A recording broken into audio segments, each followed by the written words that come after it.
assez prenante dans une rue généralement qui est assez sensibilisée, soit anticolonialisme, soit anti-occidental, soit anti-américaine. Mais cette fois-ci, le discours de Kadhafi sur les croisés, peut-être, n'a pas le vent dans les ailes parce que la rue est plutôt contre lui et elle n'achète pas ce genre de rhétorique pour le moment. Deuxième point, il prie cette solidarité qu'il a pensé ou il a eu l'illusion de bâtir à un certain moment entre Africains, Amérique latine et Asiatiques. Alors pour le moment, il appelle à cette solidarité anti-occidentale, anti-européenne, mais aussi il faut voir qu'il n'y a pas peut-être une réponse positive à son égard. Aussi, ce qui est le plus dangereux, qu'il a essayé de faire un engagement qu'il va cibler des civils et des cibles militaires dans la Méditerranée et il ouvre ses dépôts d'armes pour toute la population, ce qui pourrait signifier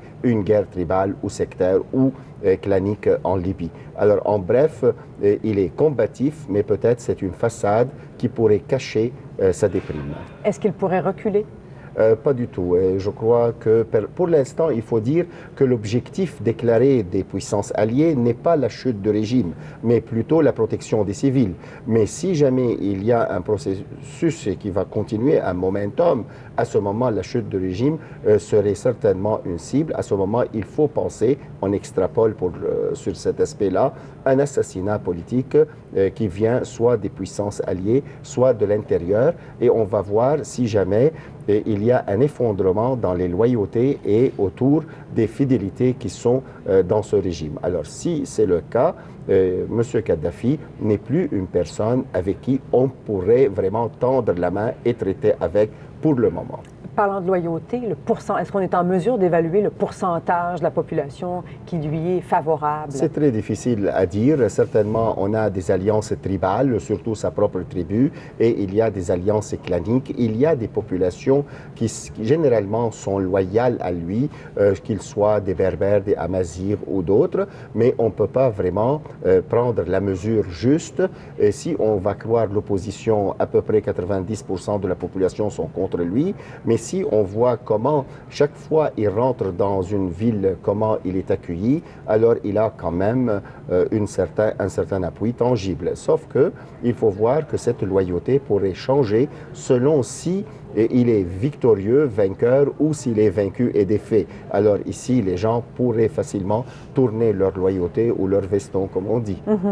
Gaston Côté, brigadier général à la retraite des Forces canadiennes, pouvez-vous nous rappeler quel est le bilan des actions militaires qui ont été portées contre le régime depuis ces dernières heures? Oui, mais il faut situer aussi le sommet de Paris dont on parlait. On disait que ce sommet était sans doute la dernière chance avant de procéder à des opérations militaires. Il n'y a pas eu réellement d'appel positif de Kadhafi pour répondre aux attentes finalement de la coalition.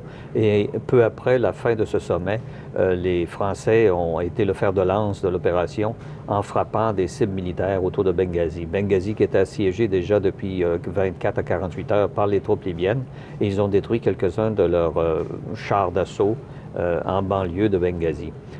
Ça, c'était réellement, ça situait, c'était le premier coup de poing, si on peut dire, et les Français avaient pris l'initiative. Maintenant, le commandement de l'opération est passé sous le commandement américain, et à cet effet, on a procédé à une série de frappes, principalement avec des missiles de croisière, sur environ une vingtaine de cibles. Et les cibles, précisément, étaient évidemment les appareils de détection, les radars, autrement dit, les appareils aussi qui étaient les lance-missiles pour la défense aérienne et les centres de commandement et contrôle. Il y a trois cibles principales, évidemment, les alentours de Tripoli, et vous aviez deux bases qui étaient Mitiga et Misrata, qui ont été frappés par ces 112 missiles qu'on dit qui ont été lancés. Et quelle est la capacité de riposte des forces loyales à Kadhafi? Eh bien, on dit qu'il avait au-dessus de 300 avions qu'il pouvait utiliser, mais moins de 50% de cela est utilisable. Concernant son armée, évidemment, si on inclut tout le monde, y compris les conscrits, on parle d'environ 50 000 personnes totales. Cependant, on dit qu'il y a environ 12 000 troupes là-dedans qui sont réellement aguerries. Et à l'intérieur de cela, bien, vous avez un noyau un petit peu plus dur qui est un peu sa garde prétorienne, si vous voulez, puisque un des bataillons appartient et est commandé par son fils. Alors, ça situe un peu moins de 12 000 personnes réellement sur quoi il peut Et se fier. évidemment, il y a des civils qui ne seront pas épargnés, là, parce que c'est difficile de viser juste, si on peut dire.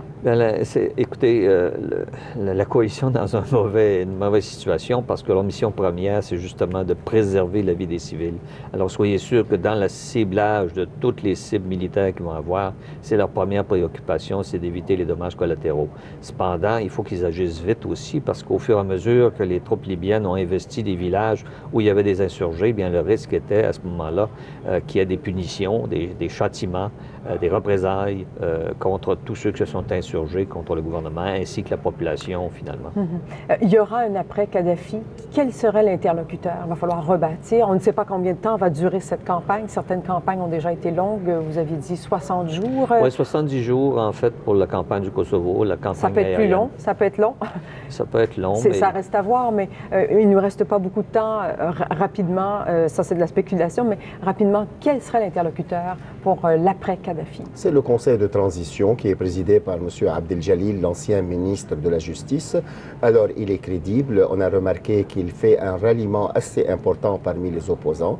Il faut s'attendre aussi à avoir des représentants, après la chute du régime, des gens qui font défection ou qui sont réhabilités d'une façon ou d'une autre. N'oublions pas, nous sommes dans une société tribale et clanique. La vengeance ne peut pas aller jusqu'au bout. On va responsabiliser peut-être un petit groupe qui est Kadhafi, sa famille et ses hommes de lige, mais pas nécessairement toute sa tribu. Alors à ce moment, on aura une réhabilitation de quelques-uns. Mais pratiquement, on est devant un interlocuteur qui est accepté par la France et par les puissances alliées. Bien. Sami Aoun, politologue, professeur à l'Université de Sherbrooke. Gaston Côté, brigadier général à la retraite des Forces canadiennes. Merci. Merci à vous.